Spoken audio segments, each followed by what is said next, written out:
I wanted to present this topic because I think it's very necessary to not just academia, but individual personal growth. How many of you have used ChatGPT? No? No. Why not? Never seen a purpose to it personally. Never said purpose. And I'm very AI. what does that mean? I don't know. My dad talks about it a lot. He does software engineering, and then weirded out about it. Like weirded out meaning Like Terminator stuff. Yeah. okay. Also, I feel like it's easy to become really reliant on it. So might as well. You're gonna have to know the work anyway. Absolutely, absolutely, yeah. I think when I was going to school ages ago, people felt the same way with calculators. Yeah, they thought that if you use a calculator, you'll never be able to figure things out on your own. It's going to take away your engagement in learning. As we know now, we have calculators for everything. We have it on our phone, so it really didn't do anything as far as mitigating me learning math and statistics, because that's what I do. I'm doing statistics a lot. So hopefully you'll be able to see what ChatGPT can do. So a little bit about me. I'm a methodologist and educator. A methodologist is someone who tries to figure out problems using mathematics, statistics, primarily in research methods. So I really don't have a specific topic that I primarily focus on. I focus on social issues, psychological issues, public and community health issues. I also work on non-academic topics using research methodology to make things more efficient. I've been teaching here at UTSA. It's going to be 10 years this year, primarily teaching data management and applied statistics. I also teach psychology, epidemiology, quantitative methods, a lot of math focused things. So I hear you when you talk about, being reliant on tools, which is, I'll explain how that works with ChatGPT. I enjoy playing basketball, something that I try to do regularly. Jacob is actually one of the people that balls with me. So it's a really good sport to keep us accountable, and there's a lot of science to it. So I really like the science part of it. I like playing games. I'm a gamer. My wife and I play Call of Duty a lot. I love cooking. That was actually my first profession before I came to the university. I was a cook for a long time. Then I was a sous chef, and I love watching Judge Judy. I think it gives me a lot of pleasure to see people held accountable, because in the grand scheme of the world, people often don't be held accountable for their actions. And I love watching Judge Judy hold them accountable. So here's my family. That's my cat Jet. That was our dog who passed away going on 2 years now, Riley. He was 16, and there is Big G. He is an angry cat and very, very overweight. He doesn't care, but I love his confidence. He'll tell you very early on where his lines are. And I'm trying to learn how to be more like that, set my boundaries pretty quickly. And that's my in-laws, and brother, my father-in-law, my mother-in-law, my nieces, and my sister and brother-in-law. And that's our new addition to the family peak. So just to give you some confidence that I know what I'm talking about, this is a bit of a history of my education. I was in your spot in 2009. In 2010, I was an undergraduate here studying psychology. Had no idea what I was going to do. Definitely didn't think I was going to be teaching here. Definitely didn't think I was going to do any workshops here. I was just trying to get my degree and hopefully find a job. That didn't happen. In psychology, it's a little bit more difficult to get a job with a bachelor's. You kind of need the master's. I did fall in love with the idea of the mind-body interaction and specifically health psychology. So I went and got a master's degree in health and kinesiology from here. And then I got really good at, well, I've always had a strong penchant for numbers. And one of my mentors said, hey, if you always want to have a position in a job, you should learn statistics. And he said, whether you use it in academia or not, people always need someone to analyze data. So I went and got me another master's in quantitative methods from UT Austin. And from there, I went into nonprofit, specifically looking at HIV data. And they were right. Everybody needs someone to analyze data. And as we'll talk more about AI, I'll talk more about how I integrate my degrees into that. I came back and got a PhD in applied demography. I just graduated in December 2023. So now I'm officially doctor. A lot of my friends, most of my social circle are working class people, and they ask me, do I have to call you doctor? I said, absolutely not. I only use a doctor when I need to advocate for people I care about. And then currently I'm a postdoctoral research fellow. A postdoc is essentially a person who has recently received a doctorate degree, and you're kind of getting the last set of learning about the system, how to maneuver the system. So you leave with your PhD with a set of skills that you have gained. It's primarily in a subject matter. Mine was applied demography, which is basically using statistics to analyze population level data. But now I'm learning more about process and procedures that come with being faculty. So the next step after this is to become faculty here at UTSA. So what is it? AI? Someone mentioned Terminator, right? Terminator. And anyone seen iRobot? It's, yeah, yeah. So what is AI? What do you think? What would you say AI is? That's what it means, yes. But what is it? Like the concept? What is it? Computers that people program in order to have like specific outcomes that they can generate by themselves. Okay, so something that's interactive, right? What else? What else is the AI?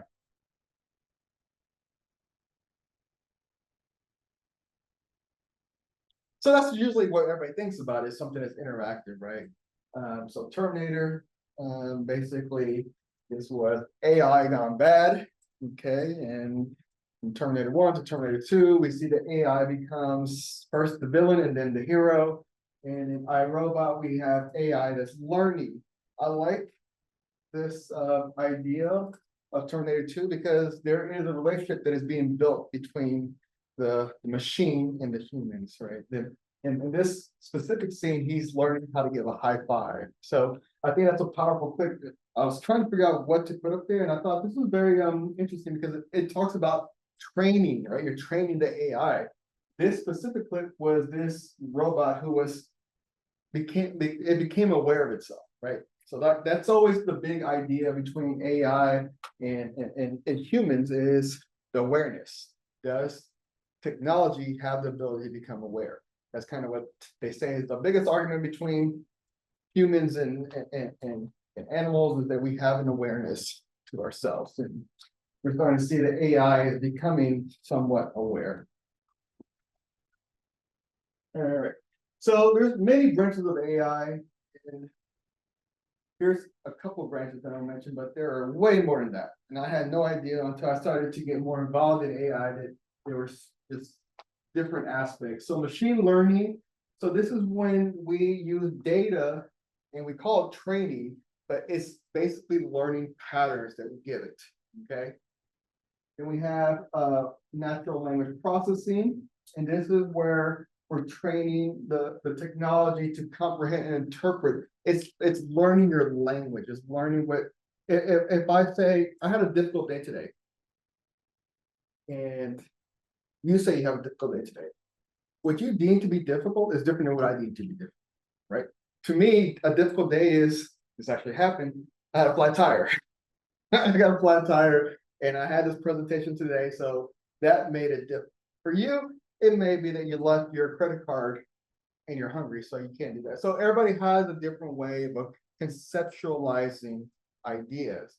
And we use natural language processing to understand those conceptions and what things mean in the context of the words we use. And robotics is another one. Robotics is something that has been, in my opinion, been used successfully in the medical field. We're starting to see people do surgeries with robotics be more precise. We're starting to see the efficiency of robotics. So this is just a couple of branches. There are many, many more branches, but there's a reason why I focus on these three. So when we think about AI, these are ideas when you think about it, is that there's different components that are essentially can be used individually, but also they integrate with each other. So how often do we use AI? Now that you got a little understanding of AI, like how do you think you use AI often? In what capacity? Like a lot of programs just have that integrated into it now, whether you're aware of it or not, like just spell check and stuff. Spell check. Already. Like Grammarly? Mm-hmm. Okay. Do y'all use Grammarly? After you said again, like so that's the thing. We use AI, but then we're like, we don't use it. We don't, if we don't know something, we're kind of like, but we do things already using technology, right? And anyone familiar with Minority Report? So this is a very interesting concept. This is a very interesting movie. So essentially, what Minority Report is doing is they are collecting data based on previous behavior, and they are calculating crime rates. More importantly, they're arresting people before they have the potential to commit a crime. There's an anime that kind of reflects this, but this is not far from what's happening now, right? They use previous data, and they're like, you have done X, Y, and Z. You're more likely to do this behavior, so we're going to go ahead and prevent you from doing it, and we're going to arrest you. So these are ideas that are actually being used now. Anyone, have y'all taken regression yet? Regression statistics? So a lot of statistics, basically what you do is you take previous data and then you try to plot a line. That line is trying to say that if you do X, Y is going to behave this way. Okay. So a lot of machine learning, a lot of programs try to do that. Same, you mentioned Grammarly. It's taking those three words that you use and try to predict the fourth word you use based on that pattern. That is what AI is trying to do. So we use it every day. Anytime you get recommendations from Amazon or Netflix, those are specifically based on your previous patterns that you have looked at or selected. When you use a live chat, a lot of places now, instead of you actually talking to a person, they're like, go to our website, if you have a live chat, like that is using the natural language processing because it's trying to understand your tone, the words. If you're saying, hey, I need help with this symptom that I'm having, okay, what's the symptom? What's the severity of the symptom? So you're gonna get these follow-up questions because it's trying to learn the context that you're presenting your issue with. And then as I mentioned with robotics, now when we're doing more precision, more surgeries that involve a lot more technique, we're using robotics because they have the ability to be more precise than human error that comes with someone who doesn't use robotics. So all these things are already part of our lives. We're already using AI. AI is not going away. I actually saw a pretty cool study that people are doing now. They're using AI to detect breast cancer. So those are things that AI are bringing to the table that are very helpful. And I'm not saying that AI is perfect. And why isn't AI perfect? Why would you think it's not perfect? Who created AI? Who's the people that create AI? Exactly. And are people perfect? Yeah. Exactly. So there's always going to be that inherent flaw that comes with AI. But it's trying to get as much information to reduce that amount of error that people bring to the table. So ChatGPT is one of the many tools that are out there. There's another AI that I use called Perplexity. It's very handy if you're trying to find different citations for research. And also it points you to the actual article if you're looking for a specific research topic.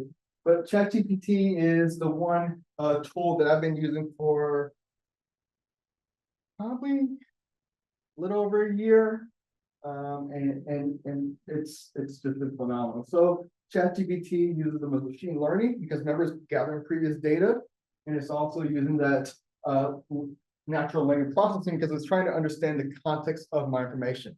Because I have been using ChatGPT for so long and knows so much about me, it can almost mimic the way I talk. It's fascinating. Even like the terms that I use. One thing you'll notice, what's your discipline? Data analyst. What? What's your discipline? Psychology? Kinesiology. So in the realm of statistics, each one of your disciplines is going to have a different way of conveying information. Okay, like MX plus B would be used for one discipline, but B not plus B is going to be for another discipline trying to do the same thing, but a regression line. Okay, it's always going to be different languages. So what AI is trying to do is how can I translate what you're learning in data science to what you're learning in psychology if those topics are used on the same landscape, or if you're trying to convey different messages to different groups of people, right? It's trying to learn how to use that information. And the more you use it, the better it gets. The more different words you use, the different vocabularies, it's going to learn that. Well, it's phenomenal of how accurate it can predict what my words are going to use, because as people, we categorize words. A lot of the words we use are gathered from our household, our education.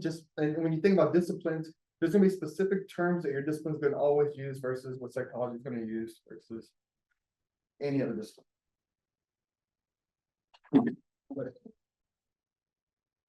So how ChatGPT works? It's basically training data. Okay, so it's looking at patterns. Again, it's going to look at what information you provide. It has a repository, and a repository of information that it has gathered from its users.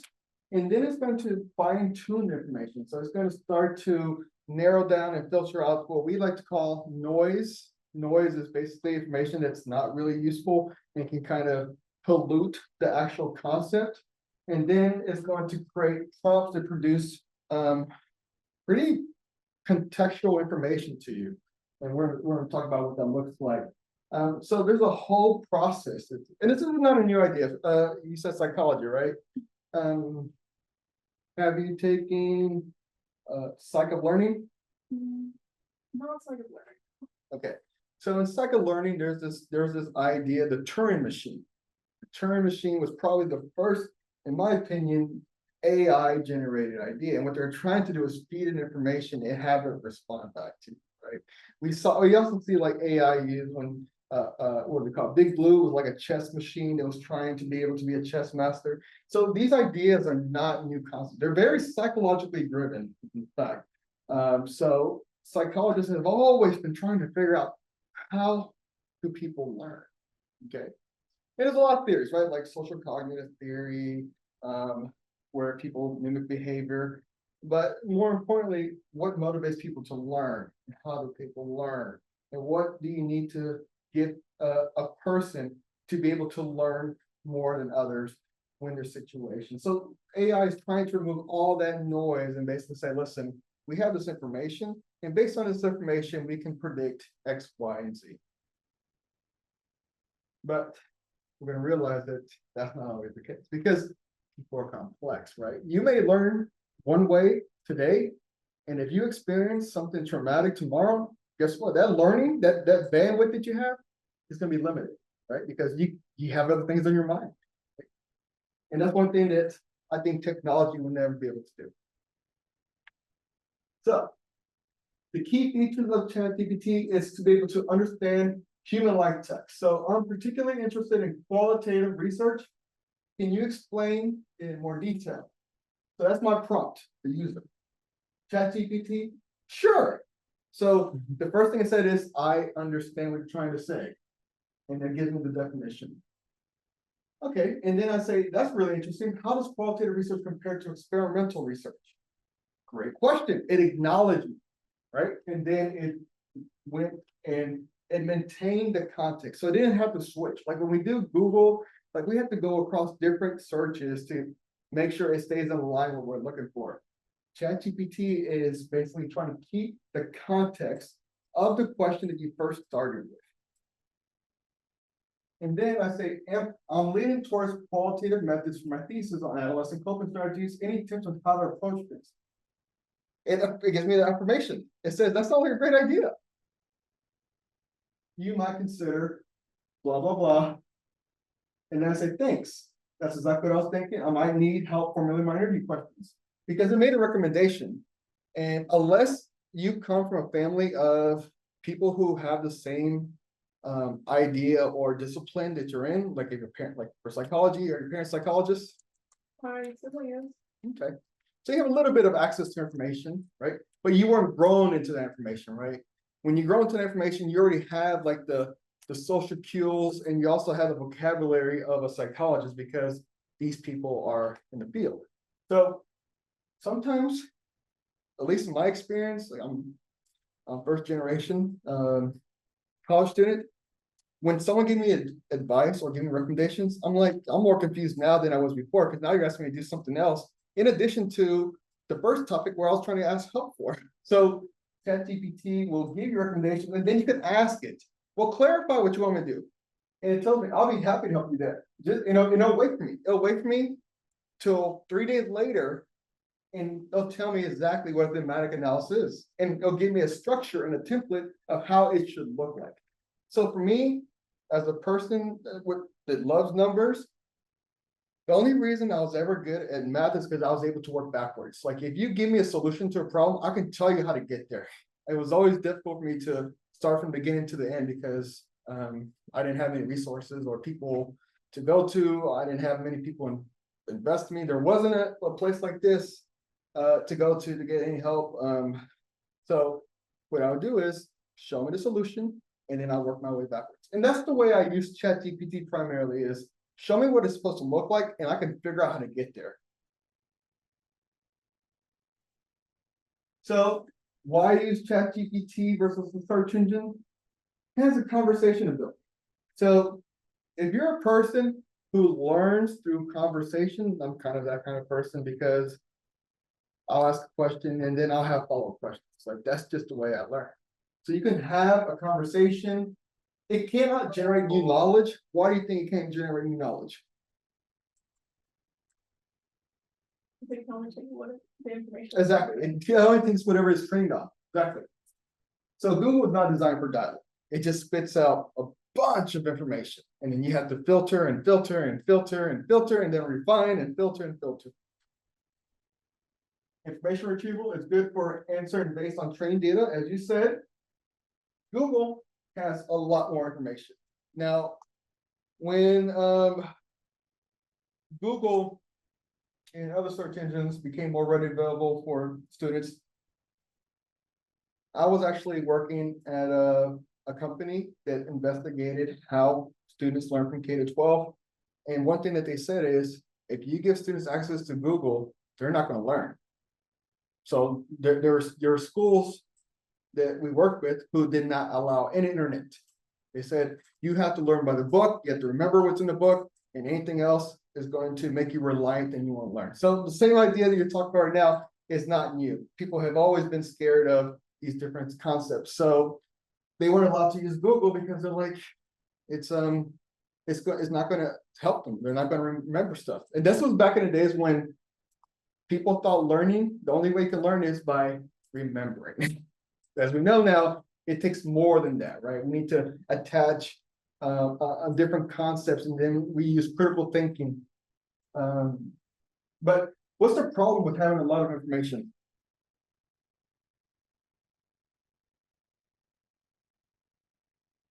If I asked what does social cognitive theory do? What's the problem with going to the internet for that? I'll get responses, right? You don't know if it's right.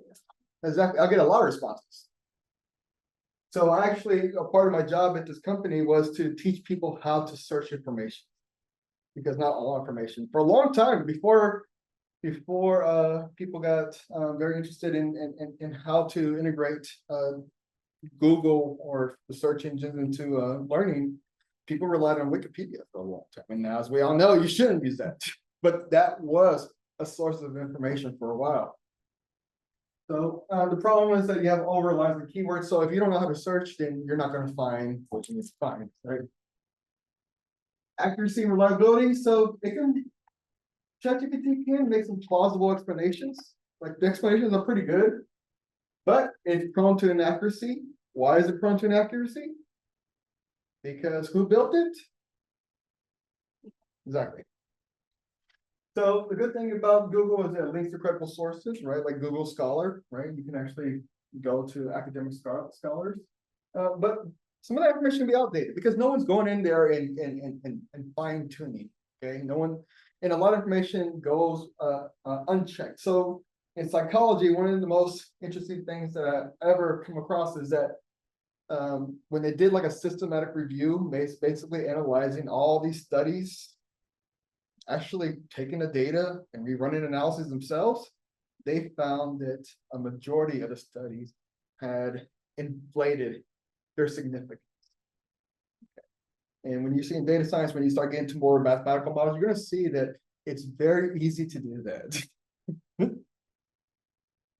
Customization. So ChatGPT can be very unique based on your personality and what your language is and how you learn. Customize responses based on that. But it's limited, it's very limited again to the training data, where Google can personalize your search results and it's based on your history. Algorithms, right? Algorithms is a really big thing. I didn't even know about that, but that's why you have people believing in their own belief system, even if their belief system is wrong, because those algorithms are built for you to click. But it does not create new content. It's just whatever is in that repository.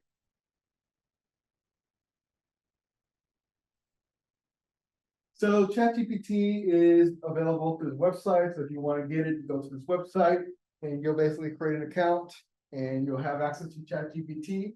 They have a mobile application, which I love. I love using mobile application.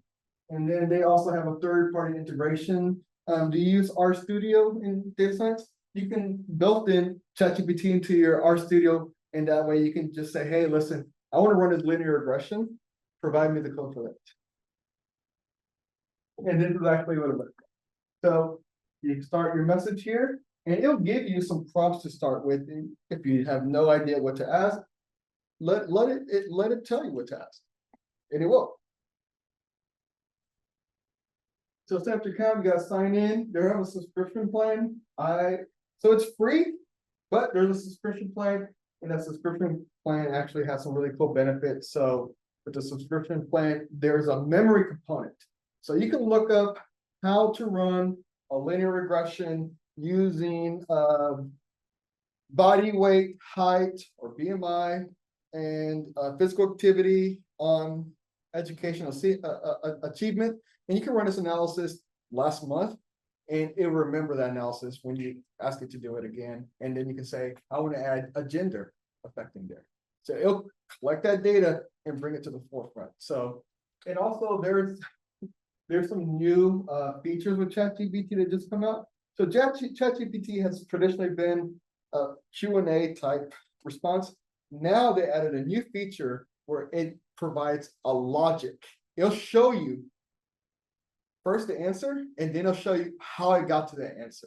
That way, if you're asking, can you explain what Alfred Bandura's Bobo doll experiment was?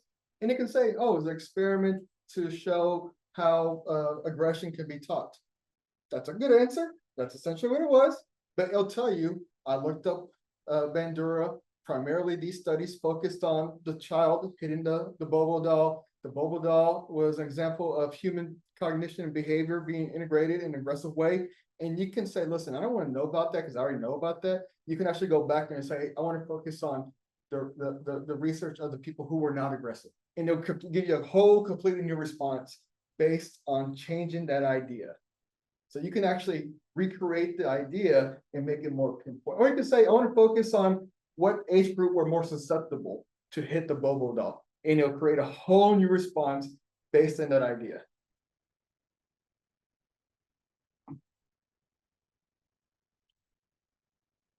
So again, the ways that you start a chat, you do some prompt suggestions, some keywords.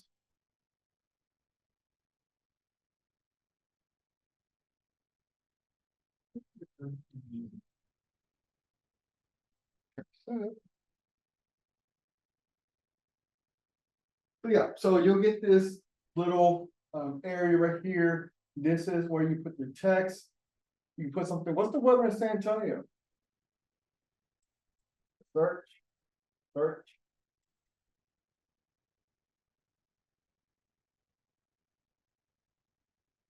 And it'll give you the response. So it does have access to certain information online, but it's not as large as a repository for a platform like Google.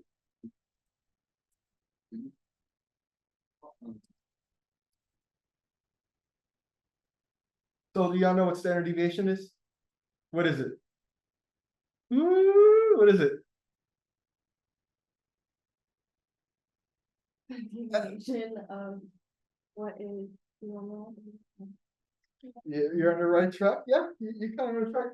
So, you know, this, I'll be honest with you, that's one of the hardest concepts that even, I work with a lot of graduate students that even they have a tough time understanding it.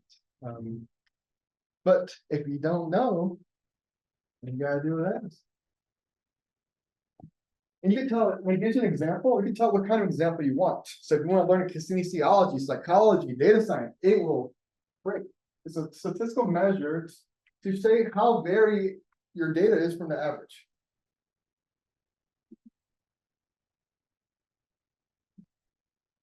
So you can tell to put any kind of situation, whatever, because this is what I believe.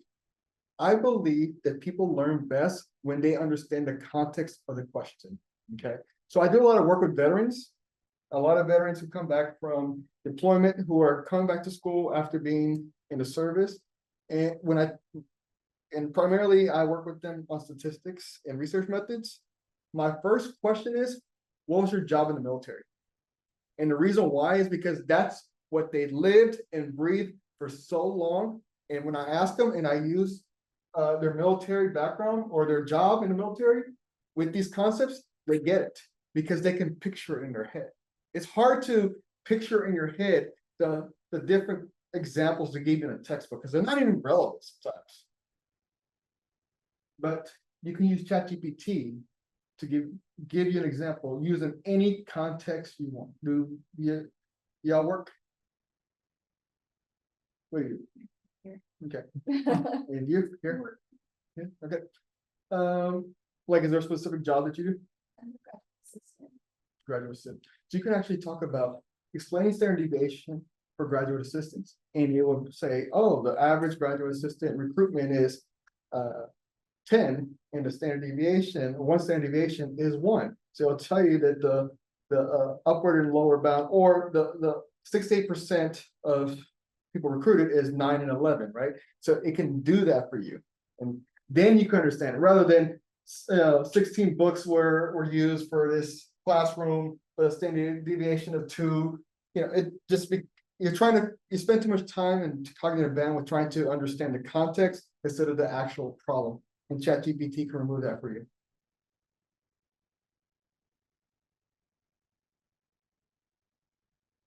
So if ChatGPT doesn't give you the right example, you can say, I'm new to the topic. And what it does is it restructures it again. Okay. And one thing I love about this, when I first started going to school, I actually dropped out in 8th grade and got my GED so I can work. So I didn't go to high school. So there's a lot of concepts that I didn't understand. More importantly, I didn't know how to have the confidence to ask questions. And I remember I took my poli-sci class, and the book that they gave us, the words were I didn't understand the words. Like a lot of the words were not just college level words, but they were in the realm of poli-sci, and my degree was in psychology. We don't use those terms. So I went to the professor and I said, hey, listen, like I'm really having a hard time doing my work in this time span because I spend more time looking up the words so I can understand the context. You know what she told me? You should, then this is a good indicator for you not to be in college. That was what her response was. And I'm like, golly, like, you're the ops. But this approach, you can tell them you, and it'll restructure the word in a different way so you can say this over and over and over and over, and it's going to try to find the best way to convey this information for you until it finds it. And once it finds it, it's going to always use that same way of thinking to teach you other things.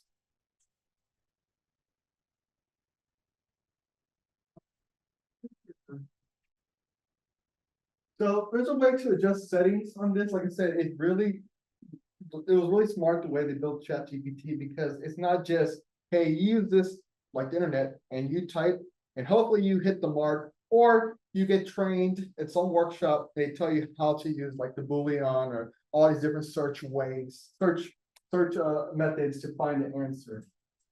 The conversation setting and the model selection.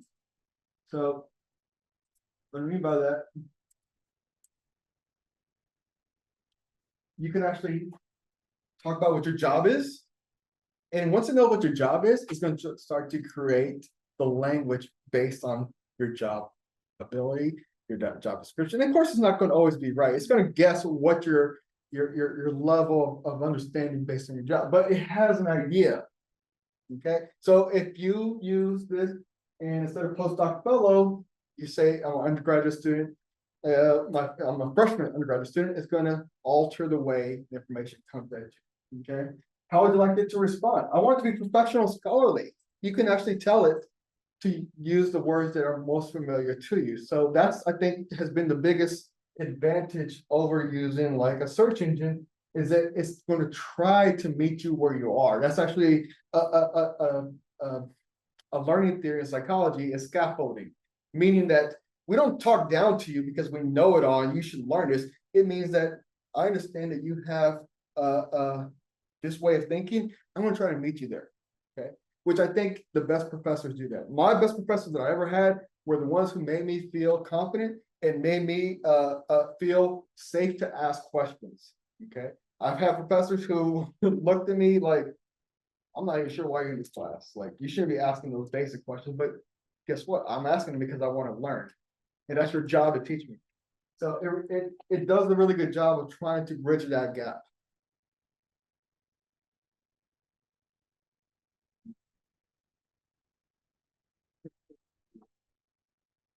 So as I mentioned earlier, there's different versions. Whenever you get the paid version, I'm not an affiliate of ChatGPT. I make no money off of this. I'm just telling you what I do. Use this free version. It does the job. But if you are interested in the paid version, you can actually get these different features. So anytime it puts out a new version, since I've had it, there's probably like 7 different versions. You'll see that they're trying to up the game over and over and over. And it's because there's competing markets for this type of software, that you're going to see that they're going to keep on trying to make it more robust, make it more engaging, make it more appealing. If you are, I know one thing that I have noticed is that they don't really put a big emphasis on marketing yourself. So part of you being in education is to learn skills. Another part of it is to get a career or a job, right? Like, that's a pretty big thing. If you ask most people, that's one of the reasons why they're in college, is to have an opportunity to get employment. Well, what they don't tell you, at least in the programs that I was part of, is that you need to market yourself. ChatGPT does a great job of being able to help you market yourself. Okay, if you use Canva and you don't know how to use a function, you tell ChatGPT, help me understand Canva, help me understand which functions to use, and it will do it. But these different components, the different models, all come with a different set of applications to help you utilize the system a little bit better and more efficiently. And there are tons of resources. So if you go to ChatGPT and you don't know how to do a prompt, it will tell you exactly how to do a prompt. It gives you suggestions on how to be more engaging.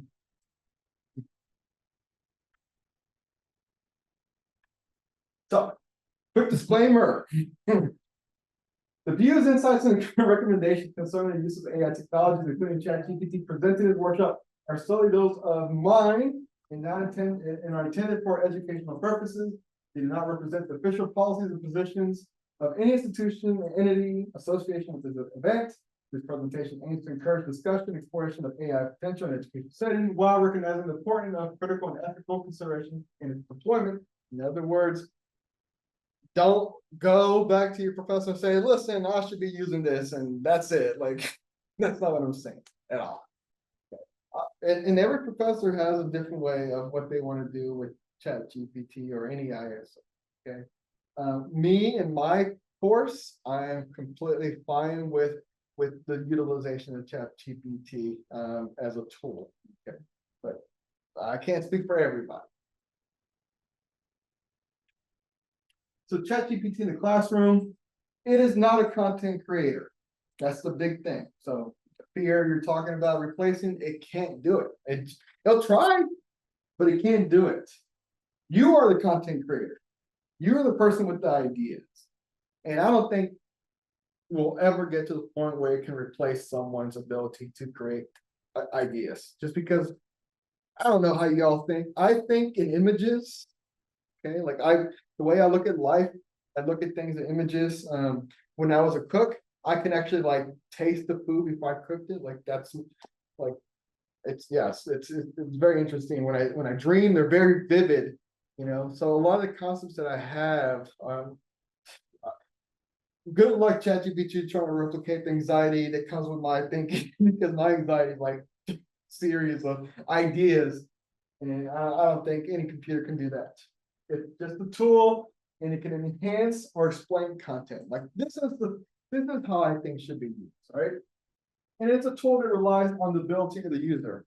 So my ChatGPT will be different than Jacob's ChatGPT. It'd be different depending on what your skill set is. So let's just say that you decide to use ChatGPT for psychology. So you spent all this time like looking up psychological theories. Well, guess what? It's going to start to be very psychologically driven, okay? And then you're like, you know what? I don't like psychology. I kind of want to go get my MBA instead. And then you're like, okay, like look up these MBA terms because you don't have this is your first exposure to MBA terms. You're going to see your ChatGPT is going to be very confused, it's like, you spent all this time training me because I have all this training data in psychology. Now you want to switch a degree to me? Yeah, that's what I'm going to do. And it's going to try, try to relearn who you are after that. So it's very focused on what your behavior is and what you are trying to get out of it and what you believe it should be doing for you. Really, the best way I look at this is having a personal assistant. So here's an example. Actually, it's actually a pretty accurate example. In assignment, students are required to write a 500-word essay examining the relationship between health and academic achievement. Is there a relationship between health and academic achievement? You think so? Okay. Students should consider how different aspects of health, physical, mental, emotional, impact the student's ability to perform academically. The paper should reflect their understanding of how health can both positively and negatively influence learning outcomes, including cognitive function, attendance, and overall academic performance. So now we have student A who, for some reason, wears a tuxedo in class. I have had many students come to a class with tuxedos, so it's definitely in a realm of possibility. And then we have student B. So student A's approach. I want to write a paper on how BMI predicts GPA. Write me a paragraph with no cap. I actually had a response to that. I had someone write. He's letting him know, right? It's very clear. I want you to write this paper and put no lies in it. That's what they're saying. And it does a good job. Like this looks really interesting, like the relationship between BMI and academic performance with GPA. It's explored in various studies, right? So it's getting there. It's producing content, right? It can't produce content, and it tries really, really hard to produce content. And it's not bad. It's not a bad response. Actually, these are types of responses that I've seen on like discussion boards. Like, and I've seen these on discussion boards when primarily like they haven't really done all the readings and they're like, let me just see what's online and let me just put it up there because it sounds pretty good. But nevertheless, it uses a pretty interesting language and it kind of sounds legit. And then you can say, make this 500 words, because remember, it has to be 500 words. So now he has all this information. Now you have cognitive functioning. It sounds really good. As a psych student, does this sound pretty good? Yeah. Like these are things that you would read, potential mechanisms, like look at these buzzwords, just it sounds nice. Poor diet and lack of physical activity both are often associated with higher BMI. There's some truth to that. There's some truth to that, right? Like it's really hitting on a lot of the key things, a lot of key buzzwords. So it sounds legit. Student B's approach. This is how student B does it. Review this assignment and provide recommendations for me to think about when selecting a topic off the bat. Instead of making an assumption and letting ChatGPT try to figure it out, it's asking for clarification, right? So now ChatGPT knows that it needs to clarify this question, right? Which is a hard thing to do. I'll tell you that in addition to standard deviation being a complex topic, another complex topic, at least in psychology, is operational definition. You know what that is? So, No, you're asking me to find it. okay. So, I run pretty fast. Okay. You run pretty fast? Okay. What does that mean? What is I yeah, personally think I don't like that, but I. run fast. Oh, run fast. I think I said run fast. Run fast. You know. You run fast? Anyway. How fast do you run? Oh, I'm not sure. I can like the deal on that. I had a record yesterday. I can run 10.5 miles per hour now on treadmill for about 15 minutes. Is that fast? We don't know. That's the thing. Operational definition, again, like trying to get people on the same board to understand a specific concept, right? Like, because what you think is fast, it may be fast. What I think is fast, it may be slow because I'm older. And Jacob could be running really fast, and he could have had a nice Red Bull before he did it. See, so trying to understand ideas and concepts are very dependent on who's given the assignment, and this is why we try to clarify things. We need to give before we actually start to write, and this is just like a personal suggestion. Before we start to write, we need to understand what the concept is. We need to understand what you're asking me to do for an assignment. So I asked it to review the assignment and give me recommendations, and it did it. Narrow focus, find relevant issues, use evidence, personal look relevance, balance of health aspects. So it's now giving me like a template of how to approach things. And then, can you review this document? Because I already, like, student B already started doing the research. You can tell it's like research over because I already have like the in-text citation, right? Like this is more like what a study is trying to produce. So basically it's asking like, this is the work I've done. Can you give me some feedback? Refine introduction, find current data. So it's taking your work and it's whittling down and making suggestions that you would normally get from a professor anyways. The best type of learning is immediate feedback, right? Use data and statistical analysis. And one thing you know, it's like weird, like that shit, like we don't use contractions in APA. We gotta spell it out. And then this is the final product after you apply it. Right? So student A, it's not bad.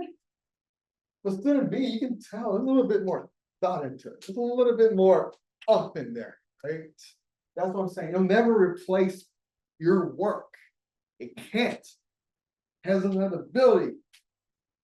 But it can help refine work. How do I use ChatGPT? I love coding. I code a lot. Mo and Jacob does the same thing. I use it to help me with art coding if I want to learn how to do machine learning and data analysis. It doesn't teach me how to do it. I have a good understanding, so I know what to look at when I'm looking at like independent sample t-test. I know that I have to have a nominal variable as my independent variable, and I know I need to have a continuous variable, my dependent variable. Like you need to have that. You force ChatGPT to do it, it's gonna do it, but it's gonna be wrong. So that's the level that you need to own of your own intelligence that you bring to the table. I use this for my LinkedIn post. Remember I talked about marketing? Get LinkedIn, because this is going to be a great way to market yourself for your jobs.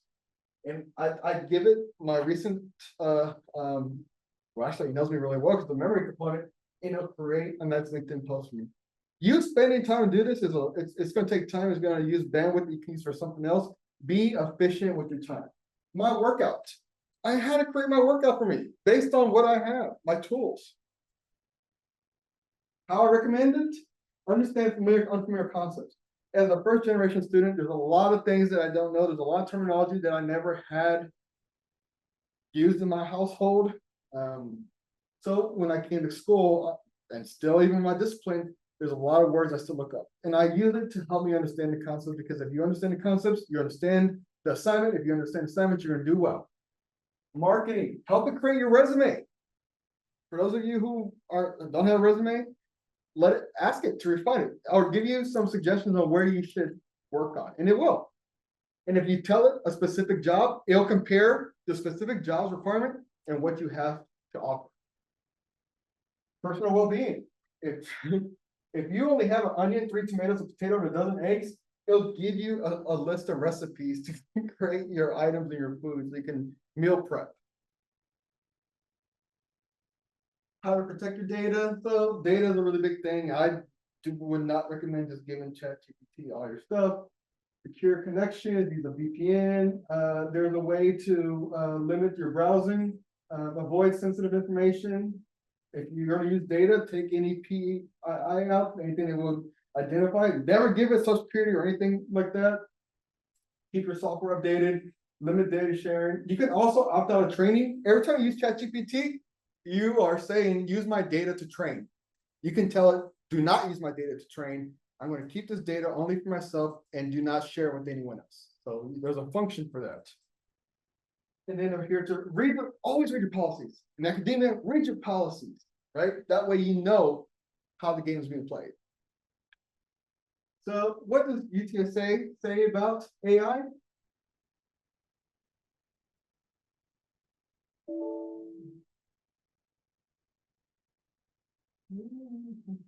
Yeah, so okay. So it's basically what it's basically saying is that they are very much engaged in the utilization of AI.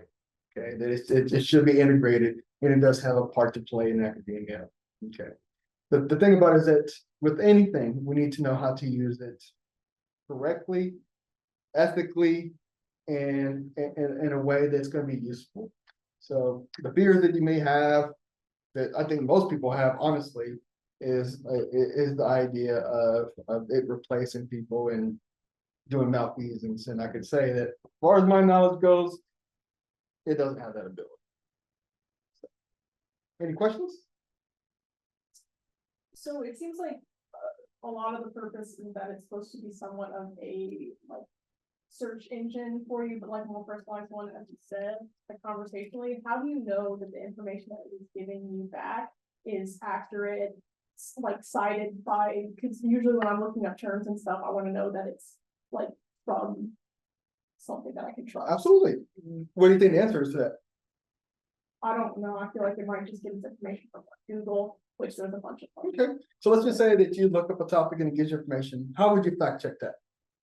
Well, usually when I look for information online, I go to an actual article that has been peer reviewed to make sure that it is up to date, to make sure that the information is accurate. Okay, so you actually do the fact checking, right? Do the same thing. You fact check, right? If it produces information, look through it. And this is the thing. That's why I said it's not a content creator, because you're the content creator, right? That's why you don't rely on it, because you're the one who comes with information. Don't expect ChatGPT to create it, because you're right. It has a thing called hallucinations, where it creates these ideas that are not really there. And it's not the primary thing that it spits out, but it's definitely embedded in it. And as they revamp the AI and it gets better, you're gonna have less hallucinations, but if I were to ask it about social cognitive theory, I would get the information, and then I would look up the information in a journal and I'll compare it. And if it's completely in left field, then you know it's not there. But that's what I'm saying, that you should have an idea of the concepts before you actually go in there. That way you know, hey, listen, this is wrong. Like I said, I don't ask it to do any content creation. All it does is make suggestions on where they think this information needs to be added. Or sometimes when I have an idea and I write down paragraphs, sometimes the way I have it ordered needs to be restructured. So that's how I use it.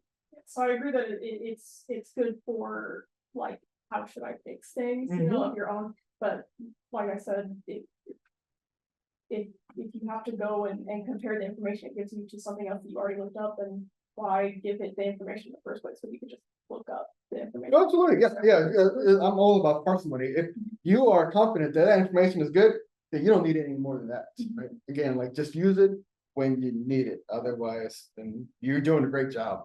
Most of the work I do, because I do a lot of research, I don't need ChatGPT to do anything, right? It's only when I'm like, okay, I've been writing for 6 hours now, and my eyes are kind of going this way, and I know that when I write, it's in my perception and as me as a reader, but I can't assume that everybody else. So I said, hey, as a general audience member, do these ideas make sense?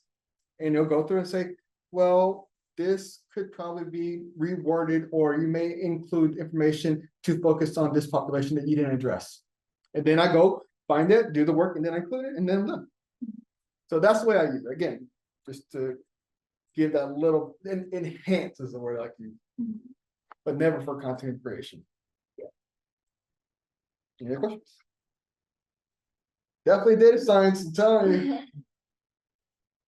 I mean, it does such a great job with coding. Like sometimes, like with R, depending on how I feel, my codes can be super long. I say, can you make this code more efficient? And it does. So instead of having all these pipes in R, because R, this idea of pipes, basically connecting different ideas or different functions, it'll take all those pipes and it'll restructure them to make my chunk like that big.